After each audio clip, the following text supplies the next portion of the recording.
porque a gente observa que o que aconteceu na Covid-19, aquela enxurrada de infodemia, na questão da enchente foi basicamente a mesma coisa. Então, nós precisamos aprender a nos comunicar melhor com a sociedade e mostrar, promover um entendimento para a sociedade de que as evidências científicas estão aí e que nós precisamos desenvolver políticas públicas baseadas em evidências científicas. Olá! Em maio de 2025, completamos um ano da maior catástrofe climática ocorrida no Rio Grande do Sul, que deixou milhares de pessoas desabrigadas e destruiu o nosso solo gaúcho. E para falar mais sobre esse tema e sobre os projetos de reconstrução do Estado, a Durgs Sindical realiza uma série para mostrar para você que está nos acompanhando como estão esses estudos. E a nossa convidada deste programa é a professora Elisandra Braganhol, da Universidade Federal de Ciências da Saúde de Porto Alegre, a Federal da Saúde. Ela realiza uma pesquisa com o tema Saúde, Meio Ambiente e Comunicação, desenvolvendo um modelo de economia sustentável baseado na biotecnologia para a reconstrução do Rio Grande do Sul. Olá, professora, bem-vinda ao nosso programa. Olá, obrigada, Simone, pelo convite. É uma honra estar aqui participando dessa iniciativa tão importante promovida pela Durgs. Então, meu nome é Elisandra Braganhol, sou professora da Federal da Saúde, da UFSPA. Sou farmacêutica, tenho mestrado e doutorado em bioquímica pela URGS. E eu atuo, então, na UFSPA já faz 10 anos, né? Então, hoje a gente vem falar um pouquinho dos nossos projetos de pesquisa, em particular esse projeto de pesquisa que foi aprovado, então, no edital da FAPERGS para enfrentamento das emergências climáticas, que é um projeto que também é financiado pelo governo do estado do Rio Grande do Sul e que é uma iniciativa extremamente importante para a reconstrução do nosso estado e para a gente reconstruir, pensar em formas sustentáveis e construir o futuro do nosso estado pensando principalmente na vida, na saúde, no bem-estar das pessoas e das gerações que estão chegando, né? A gente tem que manter o planeta de pé, né? Para as nossas crianças, né? Com certeza. E para iniciarmos aqui o nosso videocast, eu vou fazer a minha autodescrição. Eu sou uma mulher negra, tenho cabelos crespos, luzes douradas, estou vestindo um vestido estampado com rosa e preto e um calçado na cor gelo. E estou bem contente hoje de estar aqui com a professora Elisandra para conversar conosco sobre essas iniciativas pós-enchente e reconstrução do nosso estado. Professora, peço a gentileza que também faça a sua autodescrição. Então, eu sou uma mulher branca, sou cientista da área das ciências biológicas e ciências da saúde, sou mãe, sou esposa, tenho 2 filhos, uma menina, Antônia, de 10 anos, um menino, Gabriel, de 3 anos. Estou aqui, então, hoje muito feliz, muito contente de estar aqui com vocês. Estou com uma roupa preta e branca, uma calça preta, uma camisa branca com detalhes pretos, cabelo preso, meu cabelo é preto e meus olhos são castanhos. Ótimo, obrigada, professora. E agora falando sobre essa catástrofe que assolou o Rio Grande do Sul, afetou o meio ambiente, né, devastou as áreas rurais, urbanas. E aí, esse interesse, como surgiu de fazer essa pesquisa, que ela é muito direcionada para a biotecnologia, como nós estávamos conversando antes, né, se preocupa tanto na reconstrução, né, da infraestrutura urbana, né, da área rural, mas também tem esse olhar para nós, para a nossa saúde, para o nosso corpo. Então, professora, eu gostaria que, né, você pudesse nos falar mais sobre essa pesquisa, como é que surgiu, como foi essa motivação. Sim, perfeito. Então, na verdade, a enchente que aconteceu em maio de 2024, ela foi um acontecimento, assim, singular, que provavelmente daqui para frente nós teremos episódios desse tipo cada vez mais frequentes. A gente não pode negar que a enchente que assolou o estado do Rio Grande do Sul, ela é resultado, então, do aquecimento global E a gente precisa fazer uma reflexão, né, dos motivos que nos levaram, né, a esse aquecimento global, que na verdade, no meu entendimento, é um modelo equivocado de economia, que ele é baseado principalmente no modelo de esgotamento dos recursos naturais, que não valoriza a biodiversidade, que não valoriza e que, de certa forma, né, não valoriza o bem-estar e a saúde das pessoas. Então, quando aconteceu a enchente e a nossa cidade ficou praticamente 30 dias embaixo da água, a sensação que a gente tem, muitas vezes, assim, é que o mês de maio não existiu para os porto-alegrenses. Foi algo, assim, inacreditável. E aí, num primeiro momento, nós começamos a pensar em, claro, questões mais emergentes, né? A retirada da água da cidade, né? A questão das bombas d'água, a questão da infraestrutura, das estradas, da reconstrução das pontes para fazer com que as pessoas se reconectem, o funcionamento do aeroporto. Mas esse problema da emergência climática, ele tem várias camadas. Então, existe essa primeira camada, que muitas vezes é aqui no salto aos olhos, mas a gente precisa fazer uma reflexão profunda, como eu comecei no início, dos motivos pelos quais nos levaram a essa situação.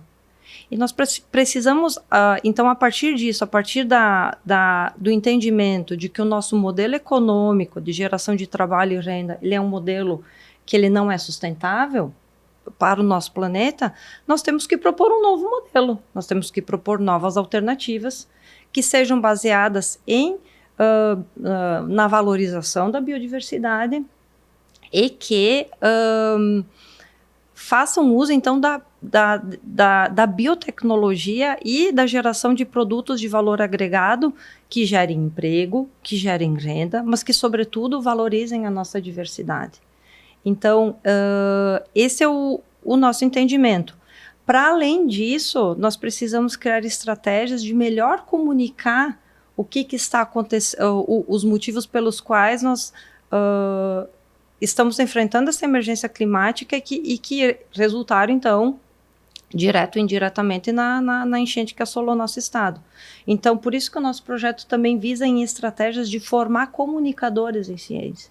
Porque a gente observa que o que aconteceu na Covid-19, aquela enxurrada de infodemia, na questão da enchente foi basicamente a mesma coisa. Então, nós precisamos aprender a nos comunicar melhor com a sociedade e mostrar, promover um entendimento para a sociedade de que as evidências científicas estão aí e que nós precisamos desenvolver políticas públicas baseadas em evidências científicas. Se a gente não seguir esse caminho, provavelmente a gente vai falhar e episódios como esse vão voltar a acontecer de forma cada vez mais frequente. E essa pesquisa, ela iniciou no ano passado, daí também gostaria de saber mais sobre de que forma que essa biotecnologia ela contribui para a sustentabilidade. Então, no nosso a nossa universidade, então, eu coordeno o grupo de pesquisa, né, de imunologia do câncer, em que nós somos dedicados, então, a melhor compreender a biologia do tumor e a desenvolver, então, novas terapias. O que nós temos observado como consequência dessa emergência climática, muitas doenças elas estão sendo exacerbadas em consequência da emergência climática, como tumores cerebrais, tumores de pulmão, próprio diabetes, que está cada vez mais recorrente, e há uma associação entre os índices de poluição e o surgimento dessas doenças. E, para além disso, nós desenvolvemos também, buscamos desenvolver terapias, né, para o tratamento dessas doenças. Bom, como é que nós pensamos que a biotecnologia pode nos auxiliar no enfrentamento, né, dessa crise e na construção de um novo modelo econômico baseado em biosustentabilidade? Nós observamos, por exemplo, que aqui no estado do Rio Grande do Sul, nós temos o Pampa, muito se fala do bioma Amazônia e que realmente é a maior floresta tropical do mundo, isso a gente não tem dúvida, mas a gente se esquece de falar também que o bioma menos preservado aqui no Brasil é o bioma Pampa.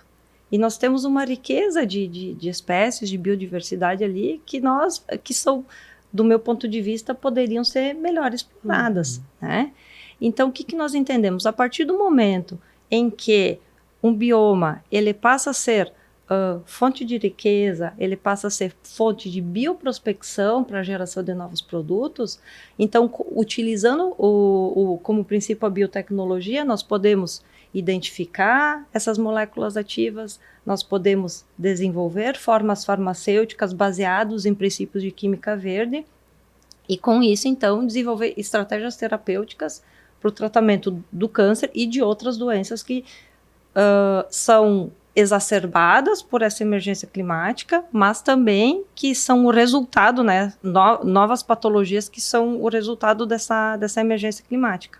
Então, nós pensamos que o desenvolvimento desses produtos de base biotecnológica, eles podem gerar produtos inovadores, produtos de alto valor agregado, ao mesmo tempo que nós podemos criar novas oportunidades de negócio, startups baseadas em produtos que valorizem a biodiversidade do nosso estado e, com isso, gerar emprego e renda para a população, gerando um ciclo virtuoso, né? De respeito ao meio ambiente, de respeito aos recursos naturais, de utilização de métodos baseados em química verde para diminuir a quantidade de rejeitos, enfim, e com isso desenvolver soluções para a população e principalmente voltadas para o SUS, né? O nosso sistema único de saúde, ele é carente pelo desenvolvimento de soluções de base nacional. Então, o nosso projeto ele também pensa nisso, né? Na sustentabilidade do sistema único de saúde e na gente poder gerar produtos que valorizem o nosso meio ambiente, mas que também sejam economicamente sustentáveis, que a gente pensa que isso é um ponto bastante importante. E das doenças, que doenças foram observadas assim, neste período da enchente, do pós-enchente? Então, a gente observa assim, que houve... Bom, no primeiro momento a questão da leptospirose, né? Mas a gente tem a questão... Agora, eu não sei de cabeça os números, né? Mas muitas doenças assim, virais, né? Hepatites, né? E como eu estava comentando, como consequência, a questão da saúde mental das pessoas, né? Que também é bastante importante e que eventualmente precisa de uma intervenção medicamentosa também, não apenas na questão de terapia, de atendimento emocional psicológico, mas muitas vezes a gente precisa também entrar com terapias medicamentosas, e isso também o projeto se propõe, né? Com base na bioprospecção de novas moléculas, a gente também desenvolver tratamentos que atendam essa questão, né, de doenças mentais, né? E nós temos, assim, estatísticas, assim, mundiais que mostram, né, que a poluição e o aquecimento global estão muito associadas com o aumento da incidência de doenças cardiovasculares, com o aumento da incidência de câncer do sistema nervoso central, do pulmão, com doenças relacionadas ao metabólicas, como diabetes, né?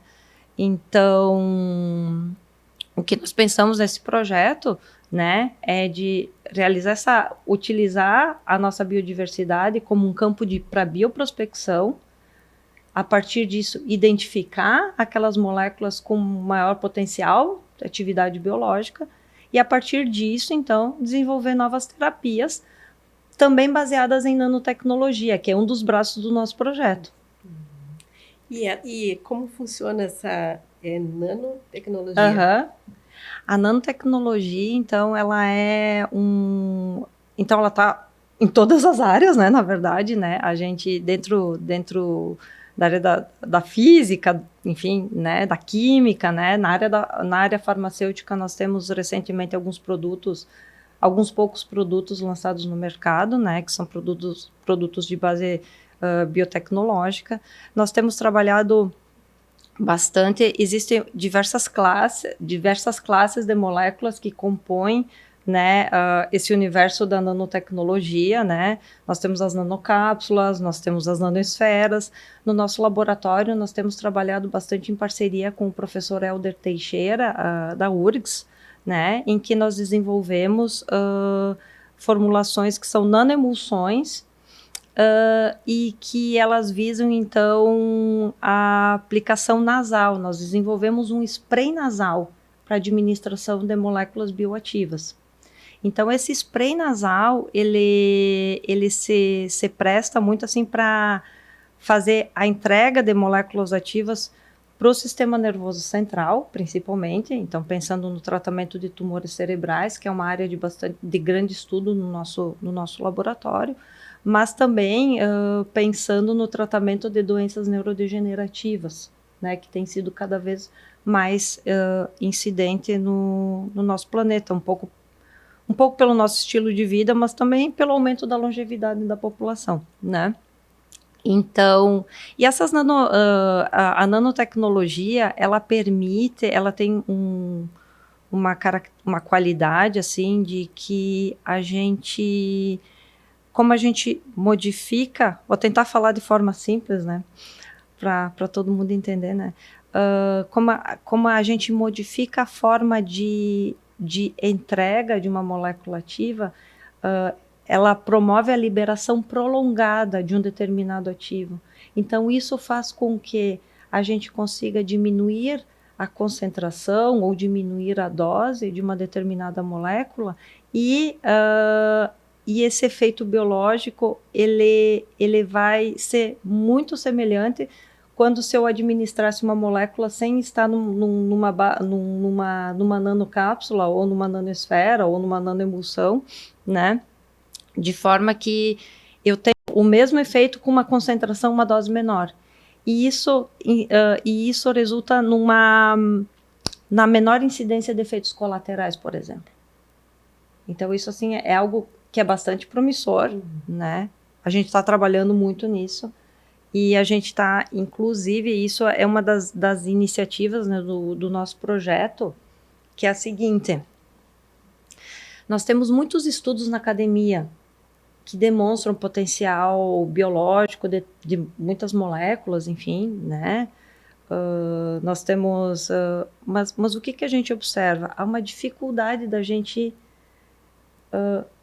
fazer com que os produtos desenvolvidos na academia cheguem na população, né? Nós temos trabalhos maravilhosos dentro das universidades, mas que a gente não consegue fazer chegar até a população. E nesse projeto, o que nós estamos focando, né? Esse projeto, juntamente com outras iniciativas, outros projetos que nós aprovamos, projetos institucionais apoiados pelo CNPq e pela FINEP, nós estamos montando uma linha uma estrutura dentro da universidade que atenda os princípios regulatórios da Anvisa, para que quando a gente faz esses testes da fase não clínica, o que são esses testes da fase não clínica?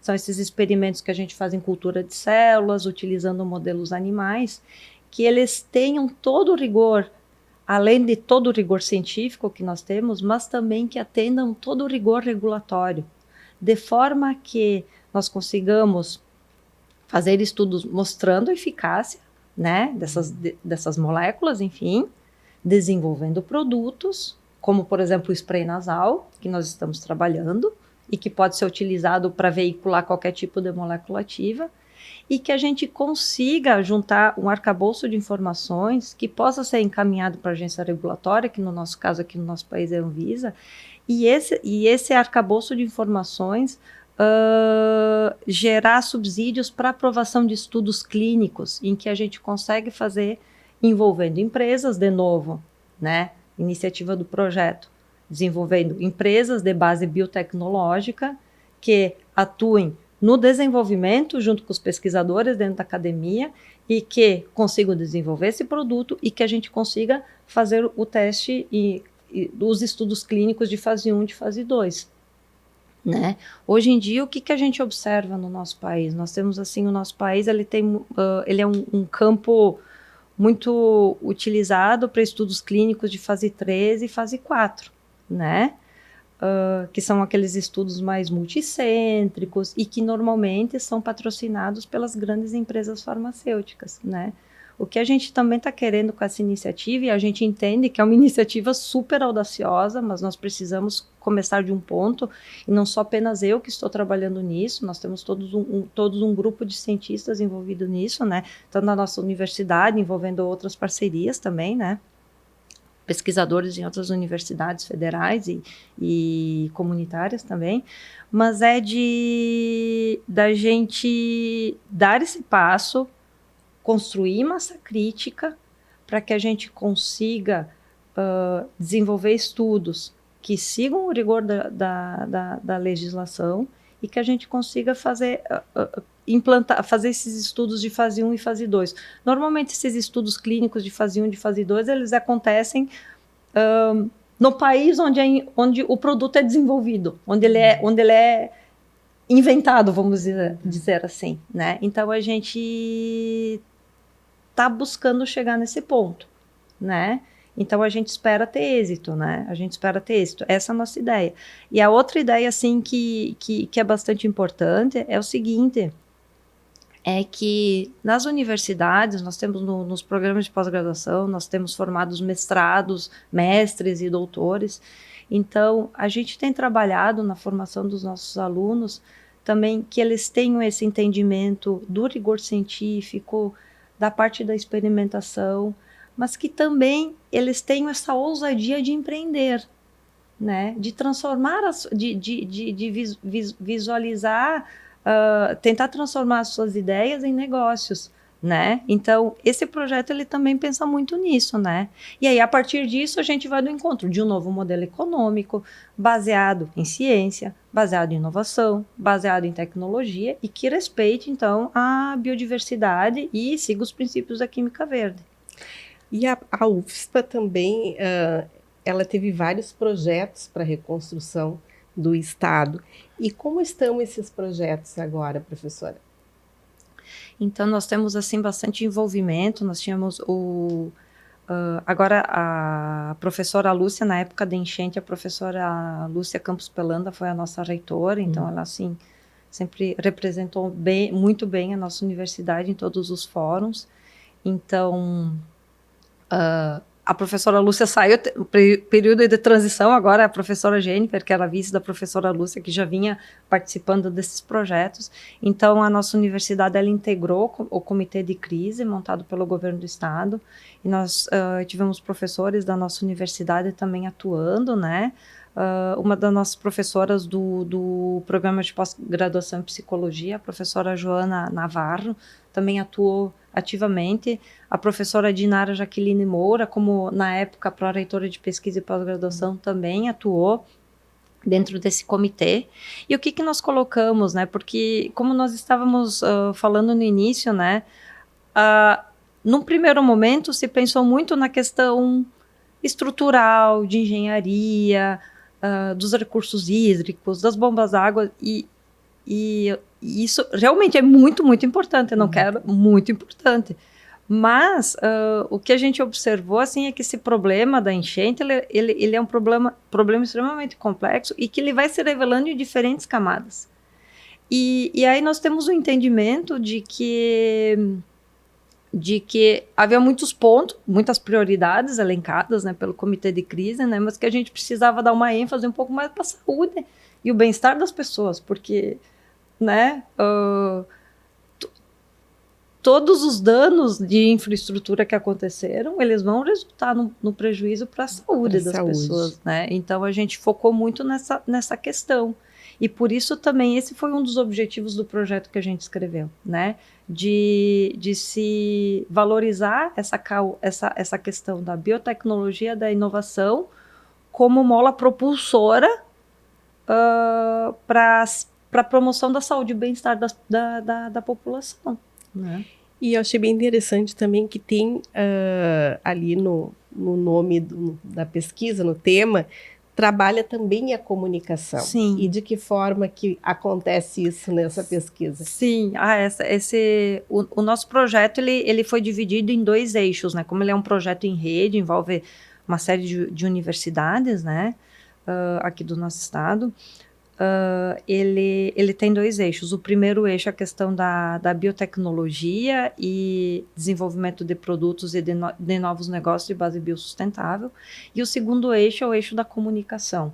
O que nós percebemos? Quando o projeto foi aprovado, a FAPERGS organizou uma série de reuniões de projetos que tinham afinidade entre si.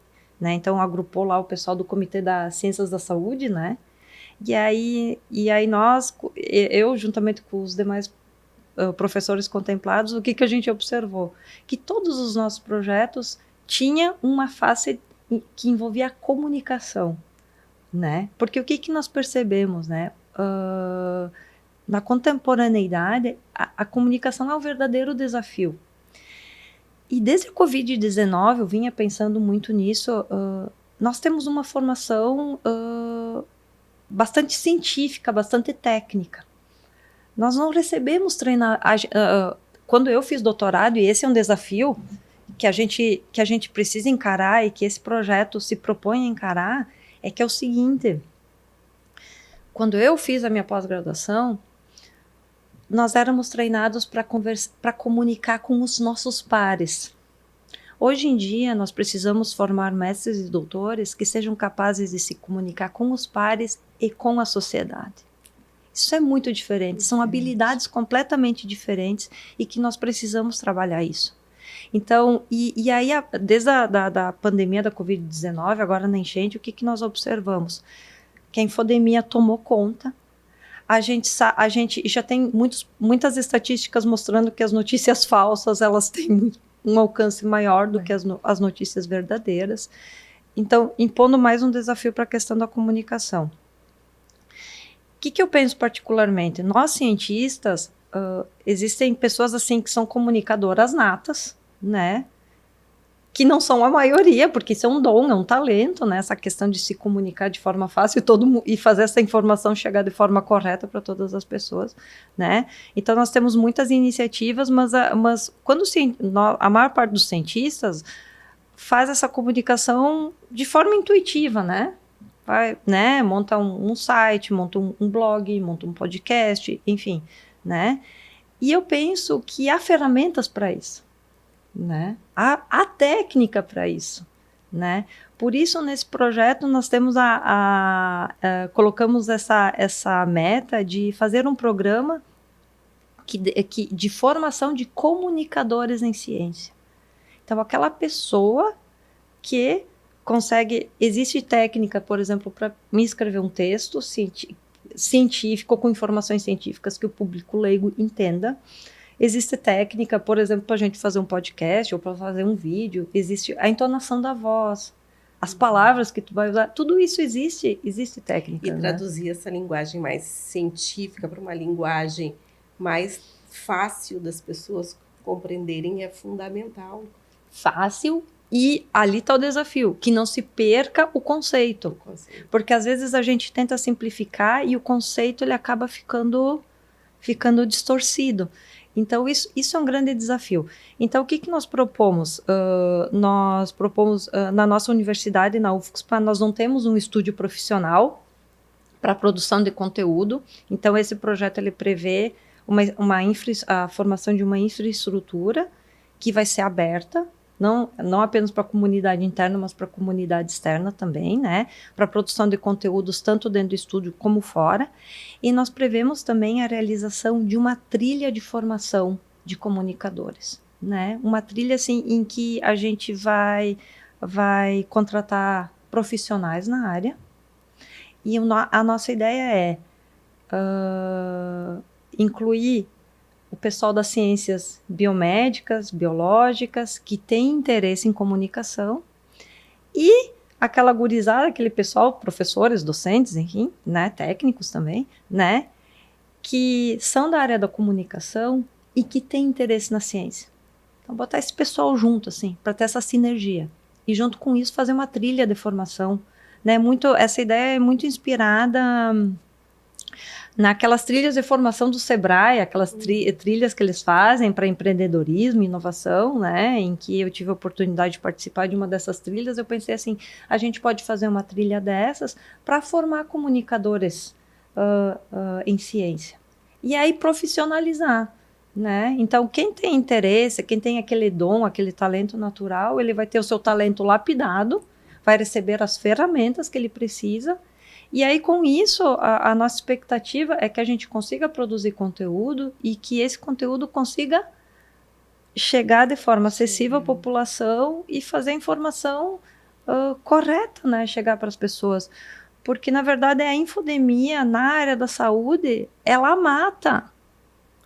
Ela mata. A gente tem que ter consciência disso. Toda a questão da infodemia que se criou em torno das vacinas, gente... Quantas pessoas, na época da Covid-19, perderam a vida porque não tomaram a vacina?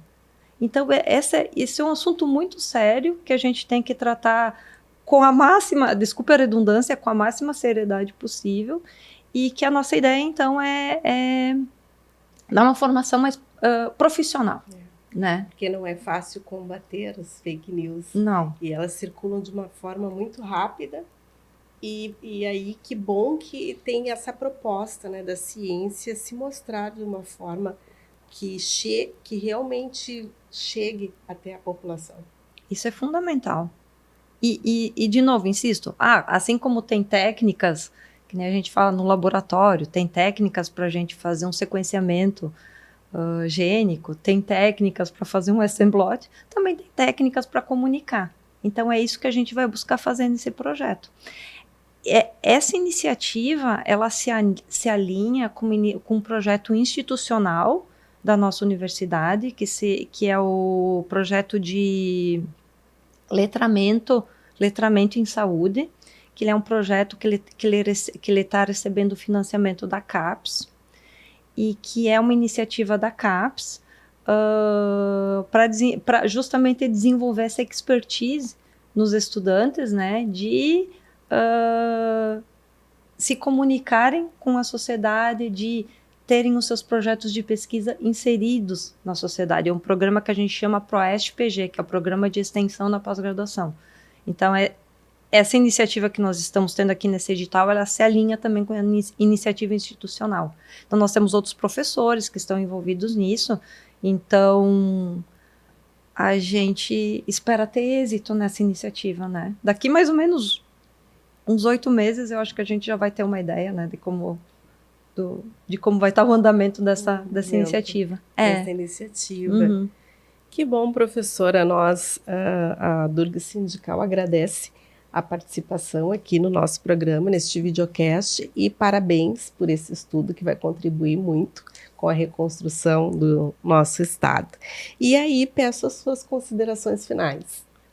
Muito obrigada. Bom, primeiramente, assim, agradecer novamente o convite, é uma honra estar aqui falando desse projeto, dizer que para o desenvolvimento da nossa nação é fundamental o investimento em educação, investimento em ciência, investimento em tecnologia, destacar que a maior parte da produção científica do nosso país é desenvolvida dentro das nossas universidades, e dizer que se a gente quiser desenvolver soluções para o enfrentamento dessa emergência climática, desenvolver soluções para enfrentar as consequências da enchente, que é um problema extremamente complexo, de muitas camadas, nós precisamos investir em ciência, em educação, em tecnologia. Eu não vejo outra saída, né? Não vejo outra saída.